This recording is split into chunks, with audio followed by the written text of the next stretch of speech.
美国总统当选人川普任命参议员罗比奥做伊的国务卿。根据《金融时报》指出，川普的国安团队是招济抗中派人士，要对中国的态度打个抗议，防止台海的爆发战争。因咱的国安局长蔡明干今仔日是分析讲，川普的新政府有两大重点，一个是美国优先，另外就是要压制中国。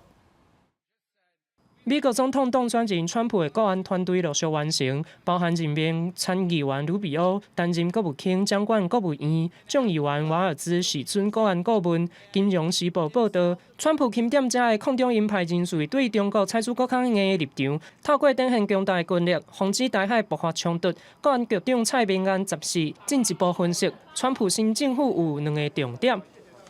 从人事布局来看，可能未来美国新政府上台之后，会有两个主要的主轴哦。第一部分就是美国优先，那第二部分就是遏制中国。蔡明安表示，无排除美方提出更加全面性的战略，包括地缘政治、经贸脱钩、供应链安全，也有出口管制。也台湾是国际社会重要友伴，毋若是一个想要坐便车挂条啊国家，会侵犯甲美国的合作。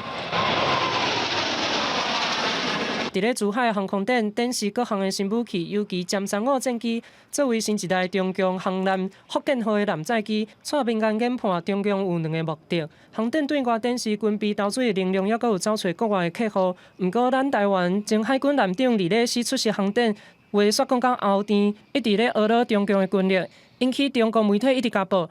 连微博顶管嘛看会到报道，把这一些实际上的真相告诉大家，让大家观众知道我们中国有多强。怀疑这是不是就是一个由中共在后面导的一场戏啊？那